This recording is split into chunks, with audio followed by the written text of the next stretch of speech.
to discuss. The cancel is a word or passage marked for deletion. It appears in the text, but only as something that should have been omitted. The most important errors incorporated in Tennyson's poems that I will discuss here are chronological ones. My main point will be that the incorporation into his works of chronological errors builds into them what I will call virtual time, past presence, not quite synchronous with the historical record or with the calendar. In Memoriam as a whole is, of course, a poem shaped by contingent events, first by the unforeseen blow of Hallam's death, and then by the vicissitudes of Tennyson's life during the next 17 years. On two occasions that we know of, the poet misplaced the butcher's book containing drafts of the growing sequence, once in 1844 and again in 1849, shortly before publication, when the book had to be recovered by Coventry Patmore. Later, in the poem's post-publication history, the last section Tennyson added also suffered misadventures on its way to print. He drafted what is now section 39 on April 1st, too good to be true, but it is, on April 1st, 1868. It fell down the back of his writing desk, however, and it thus wasn't included in the edition of 1869 that he was working on for his new publisher, Edward Strahan. Eventually, the lost poem was found again, and it appeared for the first time in 1870, 20 years after the sequence's first publication.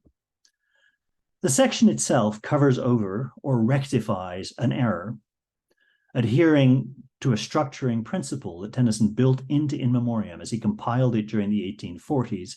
It is a pendant to a section earlier in the sequence, which it echoes and revises. The earlier section is 2, addressed to the graveyard yew. See if I can make it appear. There we go. The earlier section is 2, addressed to the graveyard yew, whose roots wrapped around the bones of the dead double the speaker's own refusal at this point in the sequence to relinquish his grief for his dead friend. In the section's 3rd stanza, the long life of the unchanging yew is contrasted to the temporal existence of other plants and animals. Spring brings flowers and brings newborn lambs. The lives of men are measured by the clock, but neither the cycles of seasonal time nor those of clock time affect the yew. O not for thee the glow, the bloom, who changest not in any gale, nor branding summer suns avail to touch thy 1,000 years of gloom. When Tennyson adds section 39, however, he concedes what section 2 had denied, that the yew does in fact bloom. Old warder of these buried bones, and answering now my random stroke, with fruitful cloud and living smoke, dark yew that graspest at the stones and dippest toward the dreamless head, to thee too comes the golden hour when flower is feeling after flower. This late edition of section 39 led Alfred Gatty in his 1881 key to Tennyson's In Memoriam to suggest that it was put in to correct a scientific error in the poem as it was originally published. This suggestion received a handwritten rejoinder from the poet in the margin of his own copy of Gatty's book. Quote, "It's impossible that I should not have known that a tree which bears a berry must have a blossom, but sorrow only saw the winter gloom of the foliage." On either reading of 39, it effects a revision of 2. The difference between Gatty's representation of this revision and Tennyson's is that for the former, that revision takes place in historical time between 1850 and 1870, while for the poet himself, the revision takes place during the fictional time in which the poem unfolds. And I will add a parenthesis here. As always, when one is trying to understand Tennyson's work, and particularly trying to Tennyson's In Memoriam, and trying to understand the poet's development in the course of it, how he gets from place A to place B, things end up more confusing than you expect, because it's actually not 100% clear in botany that the yew does bloom. It's an evergreen. It has berries, but they are actually seeds, and they're in a pod, which is homologous to a cone in other evergreens. They're not real flowers. So whether sorrow is right or wrong remains, in my view, an unanswered question in memoriam, and that, in some sense, is my thesis. So in any case, on either reading of section 39, it affects a revision of 2. And the difference between Gatti's version and this revision and Tennyson is that in one, it takes place in historical time, and the other, it takes place during the fictional time in which the poem unfolds. The mistake about the you that was for Gatti part of Tennyson's biography is for the poet himself a formal device that exists only within the poetic frame, where it is also corrected. My topic in this paper is what I will term a virtual present, constituted by error and having an ambiguous location, straddling the border between historical time and the fictional time of the poem. Often, as here, this virtual time is brought into being by a stroke or blow, and along with cancel, those are terms whose use in memoriam and elsewhere I'll be tracing this afternoon or this evening. As we know, there are exceptionally complex relations between the historical calendar, the cyclical calendars of the season and of the sacred year, and the internal calendar of in memoriam that records a 3-year process of mourning set in motion by the unexpected death of Arthur Hallam.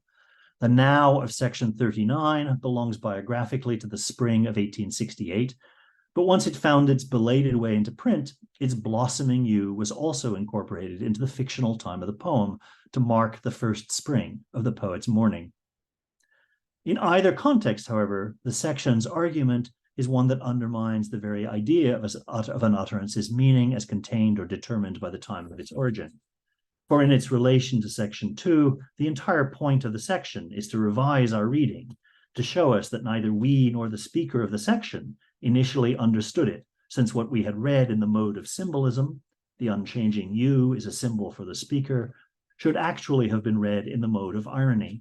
The speaker of the poem is wrong to imagine that the you never changes, and his error shows us that he understands himself no better than he understands the life cycle of the you. Tennyson's strategy for making this revision is made plain by his note to Gatti. He disavows section 2 not as his utterance, but as that of his personified sorrow, who appears elsewhere in the poem as a recurrent female character, the seduction of whose lies it is the poet's task to resist. Sorrow, whispering from lying lips, of course, reasserts her sway at section 39's end, but she does so now having been unmasked and shown in her proper person.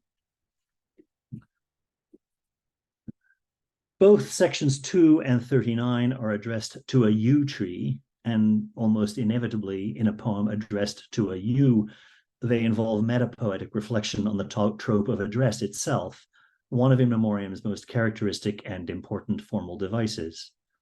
Early poems in the sequence are addressed to fictions, like the personified sorrow, or to inanimate objects like trees, ships, and houses.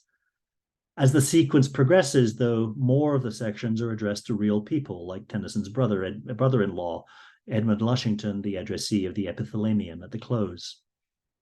In the introductory section, however, dated after the rest of the sequence, the poet offers a retraction of the poems that follows and characterizes them as, quote, wild and wandering cries, thereby retracting not only the poem's narrative of consolation, but also the trope of address, as he has used it throughout.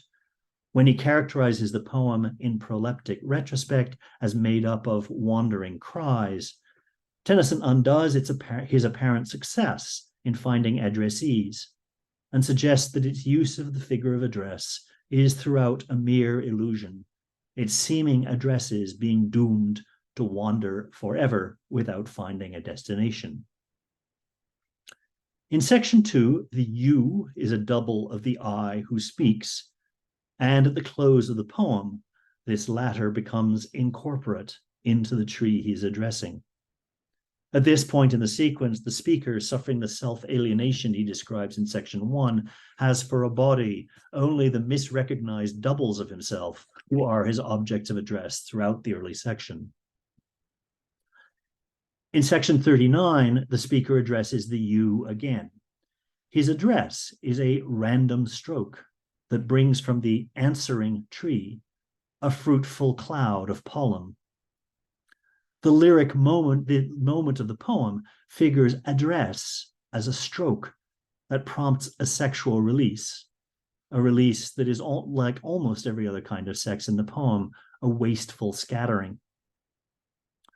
We've already seen how this lyric moment is located on two different calendars. In spite of its unusual textual history, I want to argue that the kind of asynchronous or virtual present it occupies is actually a norm for the poem as a whole. Stroke and strike are terms that recur in In Memoriam to define key moments in its chronology. The anniversary of Hallam's death, for instance, is, quote, marked as with some hideous crime, when the dark hand struck down through time and cancelled nature's best.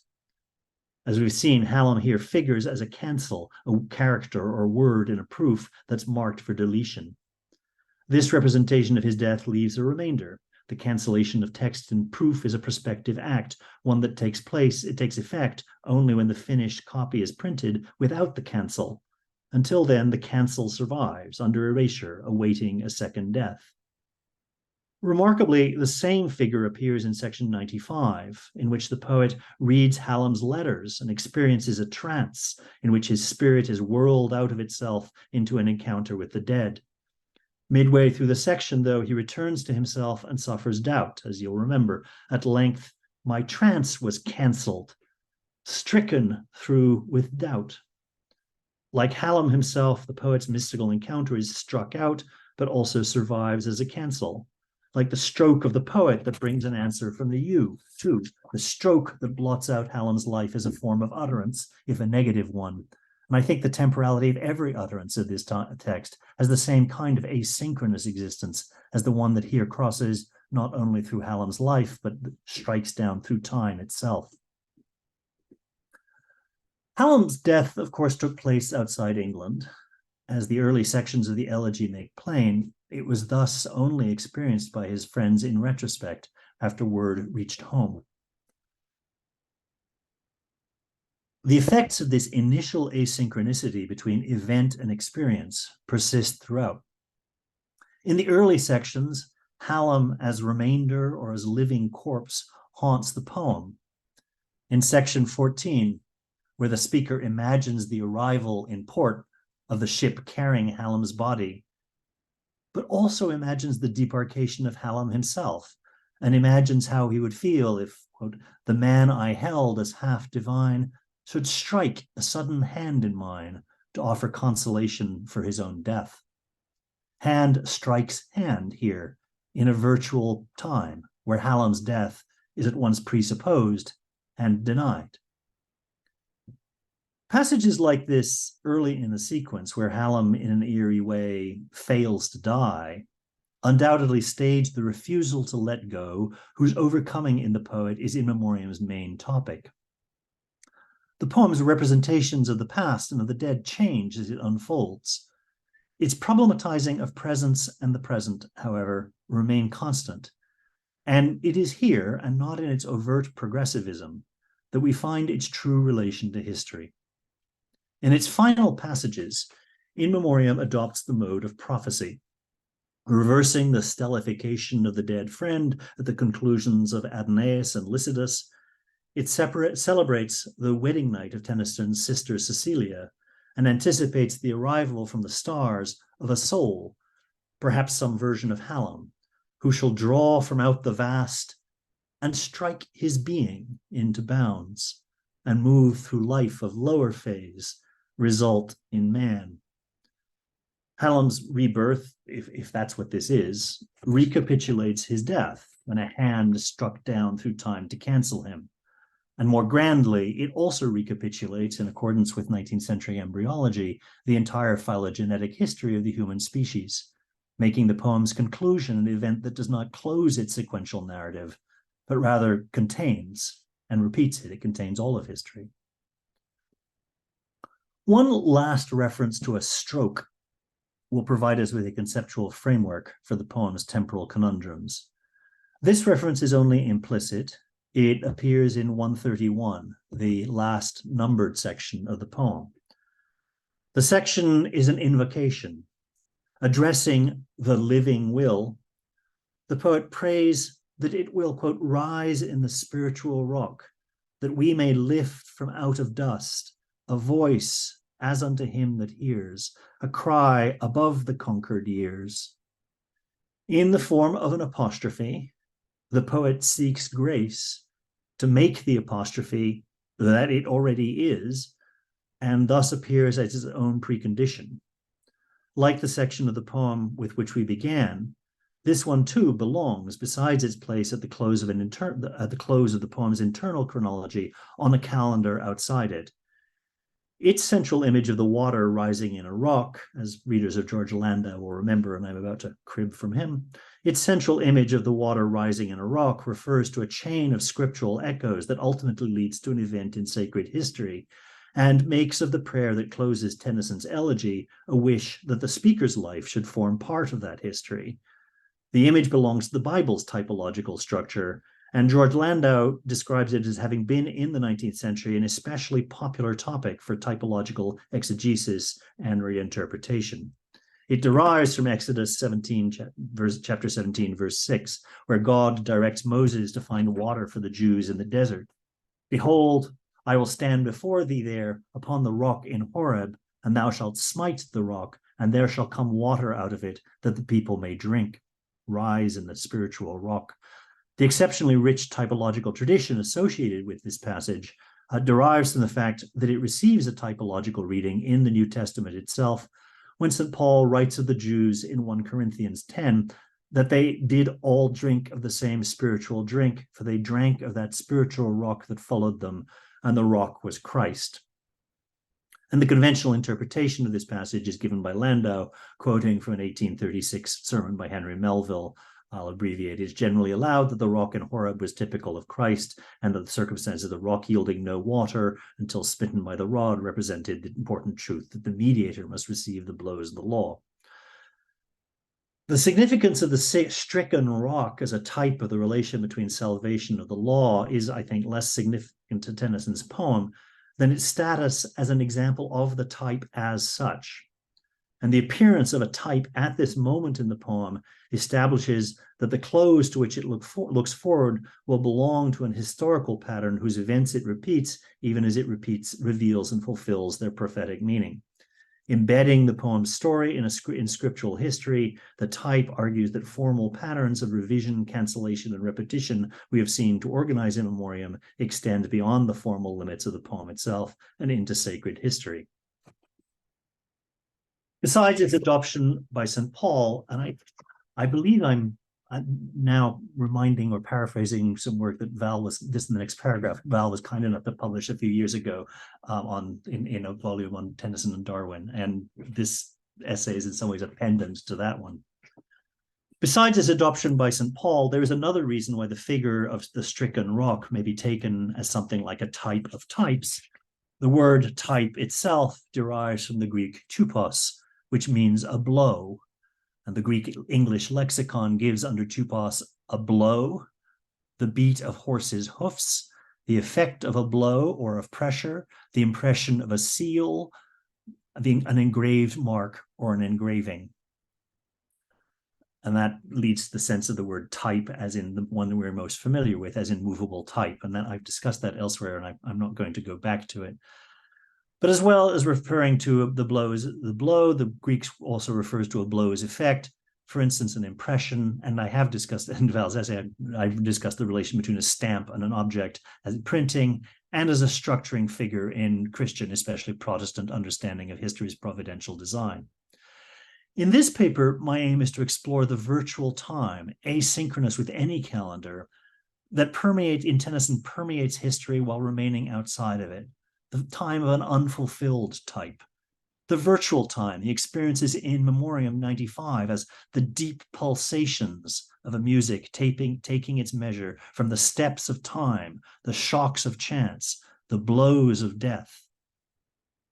I see these blows as aligned with the repeated blows and strokes that we have seen to punctuate in Memoriam, and with the recurring figure of an impossible or errant address. As we know, the events of In Memoriam are arrayed along distinct and incompatible temporal axes. By dating the dedication and the proem, Tennyson allows the retraction performed by the latter to encompass the 3-year chronological scheme organizing the material that follows, which it proleptically exposes as a poetic fiction. In this respect, the whole sequence remains in the impossible time, the fictional time of the meeting with Hallam that the speaker imagines in section 14. Even where the poet gives specific dates in his recollections of his friend, he, I think without exception, he invariably mistakes them. In Memoriam section 2, he recalls the, quote, 4 sweet years of their friendship, interrupted by death in the 5th autumn. These readings were adopted in the very last stages of revision. Both manuscripts read 3 sweet years and date the death to the 4th autumn. Later in the poem, moreover, in section 46, Love's province in the landscape of the past comprises 5 years.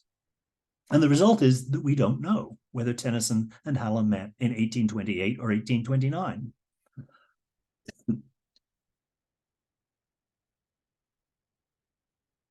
Tennyson's interest in dates and anniversaries, as well as his tendency to make errors around them, are evident in his work outside In Memoriam. His late poems include an official poem on Victoria's Jubilee, poems commemorating the 600th anniversary of Dante's birth and the 1900th of Virgil's death, and also birthday epistles to friends and contemporaries, such as those to Edward Fitzgerald and W.G. Palgrave.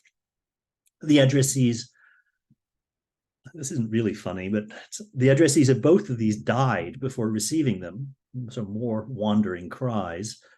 The poem to Fitzgerald, moreover, got his age wrong, complimenting him on the 75th birthday he never, in fact, reached. The poem to Fitzgerald was written to frame and to dedicate the dramatic monologue Tiresias, originally written in 1833, but published along with To E. Fitzgerald in the volume of 1885. Tiresias is a poem with a typological argument in that it tells a story from classical mythology which prefigures the redemptive sacrifice of Jesus. Even more broadly, it tells a story about historical necessity and the demands it makes for individual sacrifice. But the poem with which Tennyson frames it stresses the contingency of Tiresias' publication and of its selection as a birthday offering. And so I send a birthday line of greeting. And my son, who dipped in some forgotten books of mine with sallow scraps of manuscript and dating many years ago, has hit on this, which you will take, my Fitz, and welcome, as I know, less for its own than for the sake of one recalling gracious times. Tiresias appears here as a poem on which Tennyson's son Hallam has hit by happenstance. Just as in his rereading of Hallam's letters in Memoriam 95, the poet dramatizes the contingency of a poem's life and the unforeseen transformations rereading can bring about in it. Contingency affected to E. Fitzgerald itself, and the addressee died before the poem could reach him. Having written at once too early for Fitz's 75th birthday and too late to find him alive, Tennyson responded to Fitzgerald's death by adding a pendant to the poem, transforming it into an elegy and incorporating into it a figure for its own belatedness. Their addressee's death has made the rhymes that missed his living welcome seem like would-be guests an hour too late, who down the highway moving on with easy laughter find the gate is bolted and the master gone. Tennyson could have suppressed the original poem to Fitzgerald. He could also have published it without modification and allowed the fact of publication itself to sever it from its original context and addressee. In print, the address of a birthday or other epistle becomes to a greater or lesser extent a fiction. As a fiction, the poem survives and can indeed be said to presuppose the death of the figure whose birth it's supposed to commemorate. For Tennyson, however, the poem's connection to its original occasion and addressee is sufficiently strong. The poem is so topical that the forestalling of its address to Fitzgerald transforms it not into a fiction, but an artifact that cancels itself out, remaining perpetually on the road like the wandering cries of In Memoriam. The double temporality of a poem that is inseparable from an occasion that it also contingently misses gives a paradigm that has a broad application in Tennyson's work, especially in relation to Arthur Hallam. The cardinal event of their friendship was a trip to the Pyrenees in the summer of 1830, bringing money and dispatches in support of an abortive rising against the absolutist monarchy of Ferdinand VII. Recollections of the landscape through which they traveled haunt Tennyson's subsequent poetry, beginning with Oenone, which he started during the trip, and most explicitly in the Valley of Cauteretz, written on August the 7th, 1861, which was, I don't know what this means, the day after Tennyson's birthday, written on August 7th, 1861, on a return trip to the Pyrenees. This poem memorializes the original trip with Hallam, whose date it mistakes, by setting it, quote, 32 years ago. In the memoir, Hallam Tennyson later wrote that, quote, his father was vexed he had written 32 years ago instead of 31 years ago, and as late as 1892 he wished to alter it since he hated inaccuracy. I persuaded him to let the first reading stand, for the public had learned to love the poem, and besides, 32 was more melodious.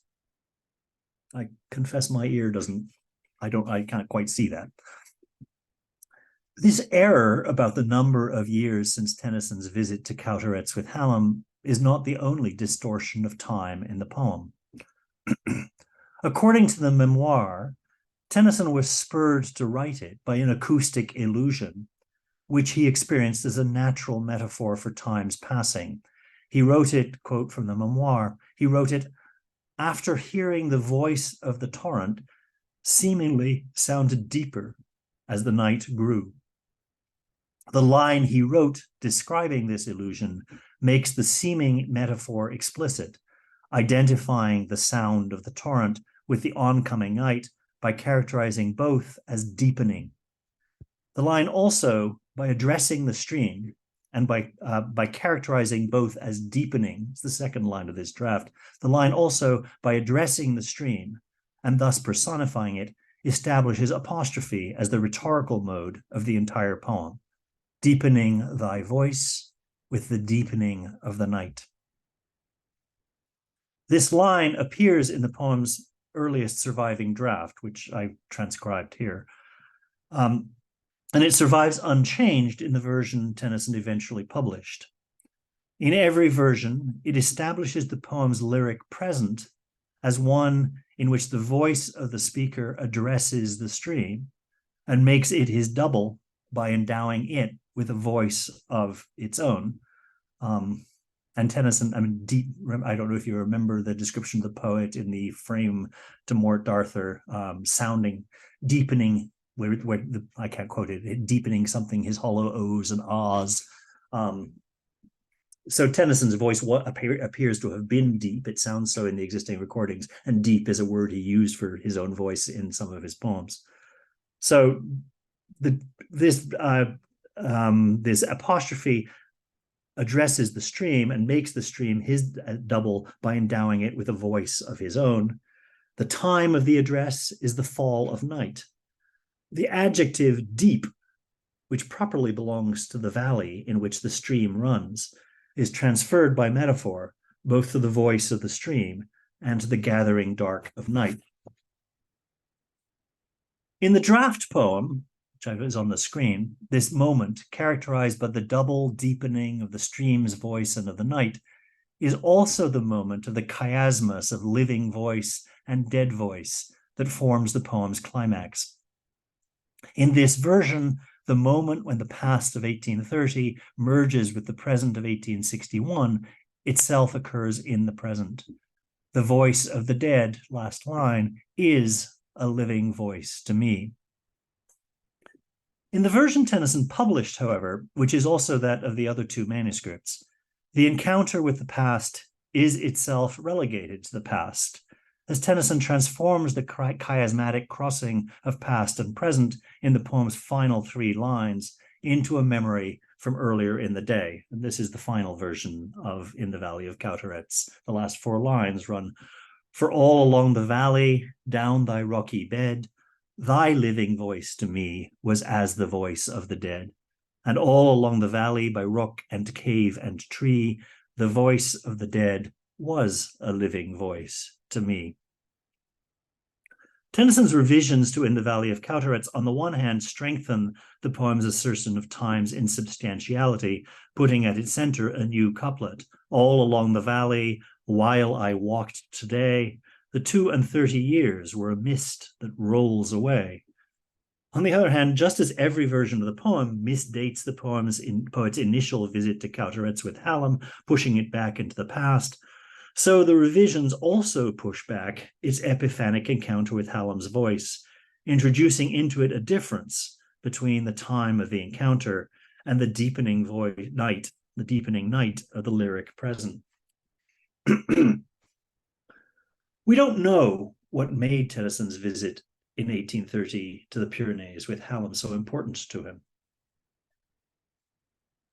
In a famous 2-word footnote, Alan Sinfield suggested that their relationship was consummated there. He provoked, to my mind, unconvincing 30-page rebuttal from Jack Cole. In Tennyson's surviving reminiscences of the event, he says that his sympathies with Spain's liberal insurgents didn't outlast his meeting with them, and some of you will remember his rather funny account of that meeting. Still, the Cambridge Apostles' support for the Liberals' cause was serious. They raised money to support a guerrilla invasion. When it set sail from London in 1831, a young English supporter, Robert Boyd, was one of the expedition, and later in the year, the entire party was captured by royalist forces, and Boyd was executed along with the exiled general, Jose Maria Torrijos. Tennyson's Cambridge friend, John Kemble, barely escaped. However, these events affected Tennyson's politics. They had a long-lasting effect on his personal style. Since the end of his life, he affected a costume associated with London's Spanish refugees in the 1830s, a sombrero and black cloak. Robert Bernard Martin speculates that the poet adopted this look after his return from the Pyrenees. Photographs of him wearing it do, of course, date from much later in the 1850s and the 1880s. But it's still a striking fact about that. I mean, this is not the kind of headgear that Victorians ordinarily wore. It was recognized as quite eccentric of Tennyson to adopt it. In the Valley of Cowterets tells us nothing about the events of 1830 that the poet would have remembered as he composed it. But it does allow us insight into the dialectic of necessity and contingency that shapes his occasional poems. Unlike earlier poems to which it responds, including Wordsworth's lines written a few miles above Tintern Abbey, In the Valley of Cowterets is not a memory poem. There's no mapping of differences and continuities between past and present, either in the landscape or in the speaker's consciousness. The poet's topic is neither the valley in which it is set, nor the stream running through the valley that it addresses. Neither of these is represented as such.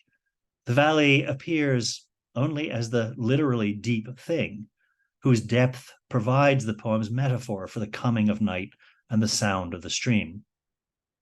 The sound of the stream itself appears as a metaphor for Hallam's voice. Thy living voice to me is as the voice of the dead. The mutually determining relation of the valley and the sound of the stream that runs through it is part of the meaning. The valley makes the stream's sound, but over geological time, the stream has made the valley. This part of the poem's argument is taken over from another of its precursors, Shelley's Mont Blanc. Tennyson indicated his debt in the manuscript, I think, when he used a key term from Shelley's poem. Whoops, I got the right one. Yes, the verb rave to describe the stream. Thou ravest down thy bed, though he cut it in revision. But in Shelley's poem, the relation of stream and valley is an extended metaphor for the abyssal relation of mind and phenomenal reality, each of which contains the other. In Tennyson's poem, however, the valley directs not the poet's thought, but his steps. All along the valley where thy waters flow, I walked with one I loved 32 years ago, all along the valley while I walked today. By following the valley, Tennyson and Hallam made themselves into doubles of the stream, which also follows it. By following it, they constitute it as a path, which Tennyson is now able to follow many years later, again, with both the steps of his feet and the metrical feet of his address to the stream. The poem closes, as we've seen, with the poet's claim that when he walked anew the path he had once taken with Hallam, he was once again able to hear his voice. This claim is part of the terminal chiasmus that crosses the living voice of the stream with Hallam's voice. And the rhetorical scheme of chiasmus can't avoid displacing terms. The rhetorical scheme of chiasmus can't avoid displacing traits between its terms in both directions. If life goes from A to B, then death goes the other way. And this accounts for the tension between the poem's epiphanic narrative and its elegiac setting. Its lyric present is deepening night, and the stream to which is addressed, whose voice doubles the speaker's own, lies in a rocky bed. One of the other poems it seems to echo, as John Batchelor noted, is slumbered in my spirit's seal on rocks and stones and trees. To try and tie this together, one way of reading the mistaken dates and missed addresses that I've been discussing would be as evidence of psychic trauma. And there's no doubt that Hallam's death was indeed traumatic for Tennyson. But forgetting or mistaking birthdays and anniversaries is, in my experience, a general hazard of contemporary life, and it may need a theoretical explanation in a somewhat lower key. Rather than reading the crossing of life and death and the temporal disturbances in the Valley of Cauteretz as an indication of Cauteretz's traumatic significance for Tennyson, I'll close by suggesting the poem is a concentrated lyrical expression of general ambivalence to anniversaries, commemorations, and the occasional mood. As he writes in In Memoriam 99, the meaning of anniversaries in individual life is contingent. The day that for him marked Hallam's death is for myriad others a birthday or a wedding anniversary. In the Valley of Cauteretz is about this contingency of meaning, narrating as it does a return to a site that is haunted, but only to me, the last two words of the poem. This contingent relation to the past emerges in the 19th century. Tennyson's trip to Cauteretz resembles trips to sites of memory in Europe, such as Waterloo and Corunna, that Britons undertook beginning in the aftermath of the Napoleonic Wars, and it's enabled by the same new tourism infrastructure. Individual and family anniversary observations emerge in the 19th century as a way of structuring what Walter Benjamin termed the homogeneous empty time of modernity. Unlike events on a sacred calendar, or even commemorations of events in the lives of dynastic monarchs that provided their model, individual birthdays or days of mourning do not derive their meaning from a providential history. They recur as traces that, unlike the type, do not point towards a future in which they will be fulfilled or even superseded. As I've said, In Memoriam aims in its prologue to describe its own supersession, and it closes with an invocation of the type. But the poem nonetheless survives, not as a fulfilled type, not as something that's been superseded, but as a series of mistimed or out-of-sync occasions. Its link to its age is the peculiarly trivial and uniquely bourgeois melancholy of things that aren't quite superseded, but aren't quite timely either. The small blows of the belated birthday greeting and the holiday observation gone wrong. Thank you.